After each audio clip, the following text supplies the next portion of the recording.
오늘의 묵상 125번째입니다.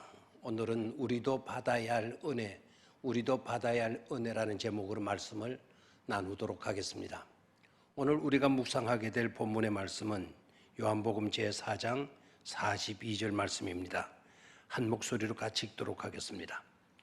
그 여자에게 말하되 이제 우리가 믿는 것은 네 말로 인함이 아니니 이는 우리가 친히 듣고 그가 참으로 세상의 구주신 줄 알미라 하였더라. 아멘. 오늘 묵상의 말씀을 중심으로 하여 우리도 받아야 할 은혜라는 제목으로 말씀을 나누게 되겠습니다.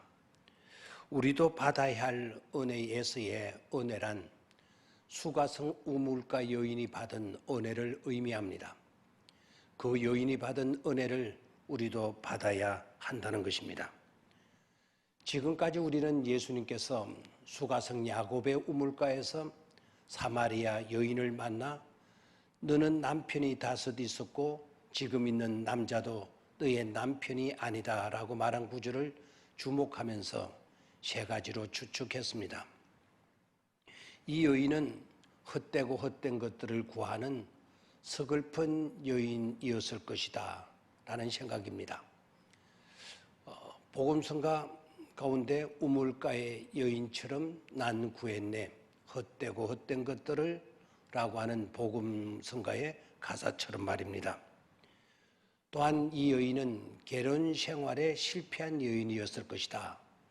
남편을 다섯이나 두고도 또다시 다른 남편과 살고 있고 지금도 떳떳한 남편이라고 말할 수 없는 그의 처지를 보면 충분히 그와 같이 생각할 수 있을 것입니다.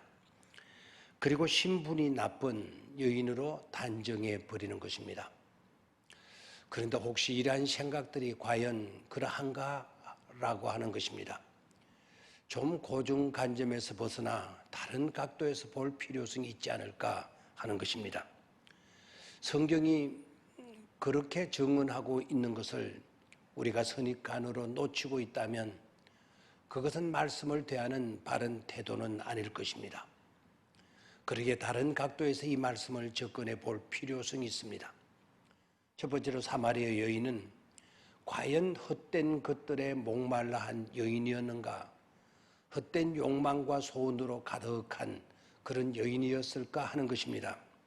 한마디로 말하면 꼭 그렇지는 않다라는 것입니다. 우리는 여기서 중요한 것을 놓치지 말아야 하겠습니다. 25절을 보도록 하겠습니다.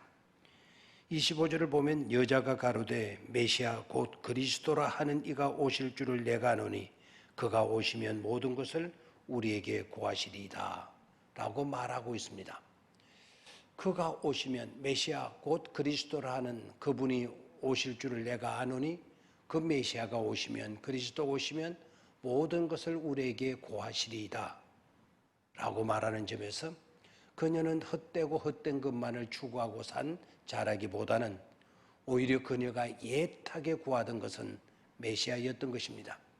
메시아에 대한 소망으로 간절하고 있음을 우리는 놓치지 말아야 할 것입니다.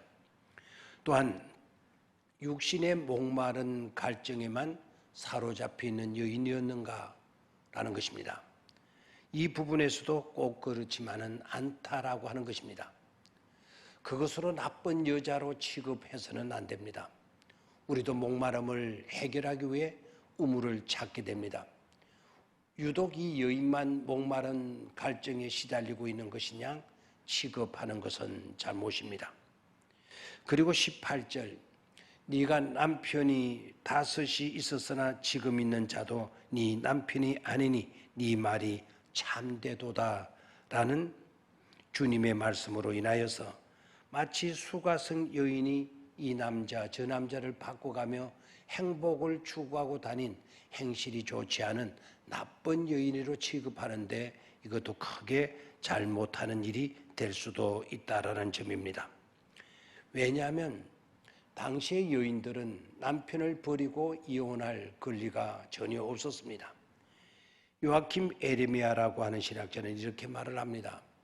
예수님 당시 유대 사회에서는 이혼의 권리가 완전히 남자에게만 있었기 때문에 여자가 남편을 버리고 마음대로 남편을 바꿔가면서 다른 남편을 찾아다닐 수 없었다는 것이죠. 마치 노예와 같은 그런 처지였으니까 라고 말을 하고 있습니다. 하고 보면 이 여인은 뭇 남성들에게 상처를 안겨준 가해자라기보다는 여러 남자로부터 버림을 받고 고통과 아픔을 겪으며 살아야 하는 서글프고 억울한 피해자라는 것입니다. 엄밀히 말하면 여자가 문제가 아니라 이 여자를 버린 남자들이 문제였던 것이죠. 그리고 이 여인은 자신의 부끄러운 점도 하나도 속임없이 예수님께 솔직히 그대로 말하고 있습니다. 자, 그렇다면 이제 이 여인이 받은 은혜는 무엇이며 우리도 받아야 할 은혜는 어떤 것인지에 대해 말씀을 나누도록 하겠습니다. 첫 번째는 생수의 근원지를 바꿔놓는 은혜입니다. 생수의 근원지를 바꿔놓는 은혜입니다. 예수님과 사마리아 여자가 우물가에서 만납니다. 우물가입니다. 우물가이다 보니까 자연스럽게 물로 대화가 시작됩니다. 마셔도 또 마셔야 하는 야곱의 우물에서 이제는 예수님께서 흐르는 영원히 목마르지 아니할 생명수로 생수의 근원지가 옮겨집니다. 이것이 큰 은혜 중의 은혜가 아닐 수 없습니다. 생수의 근원지가 바꿔지는, 즉 삶의 근본이 바뀌어지는 은혜를 입은 것입니다. 이 여인은 마을 사람들에게서 생수의 근원을 바꿔놓을 수 있도록 하여서 자신과 같이 수고와 괴로움의 물동이를 버릴 수 있게 해 주었습니다. 우리도 이런 은혜를 받고 싶은 것입니다. 아직도 믿지 않는 주변 사람들 때문에도 말입니다. 두 번째는 저주의 땅에 축복의 씨앗을 뿌리는 은혜입니다. 저주의 땅에 축복의 씨앗을 뿌리는 은혜입니다. 사마리아 여인은 주님이 그토록 기다려오던 메시아임을 알고는 물동이를 버려두고 동네로 들어가 와보라, 내가 메시아를 만났다라고 외칩니다.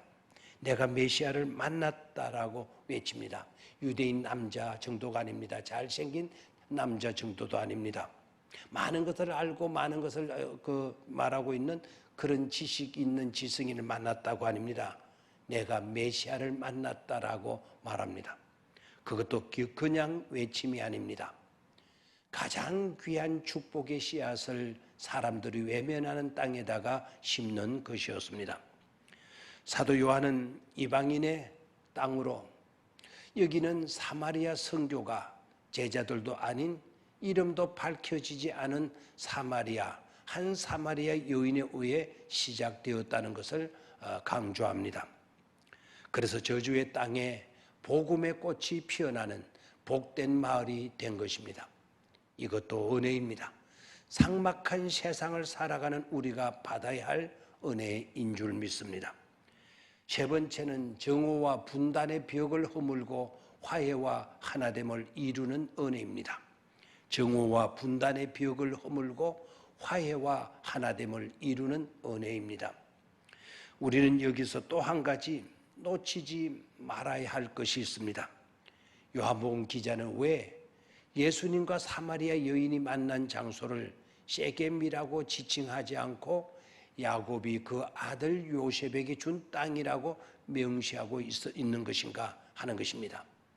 그 이유는 유대인과 사마리아인들이 지금까지 더러운 이방의 땅으로, 저주받은 땅으로 불리며 선을 긋고 갈등 가운데 살고 있지만 옛날에는 그렇지 않았다는 것입니다.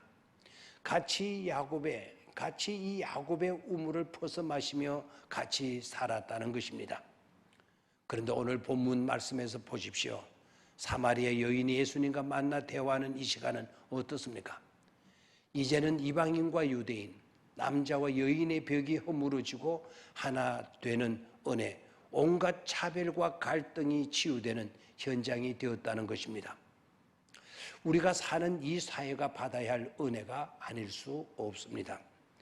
생수의 근원지가 바뀌어지는 은혜, 버려진 땅에 축복의 씨앗을 뿌리는 은혜, 정오와 분단의 벽을 넘어 화해를 이루는 은혜입니다.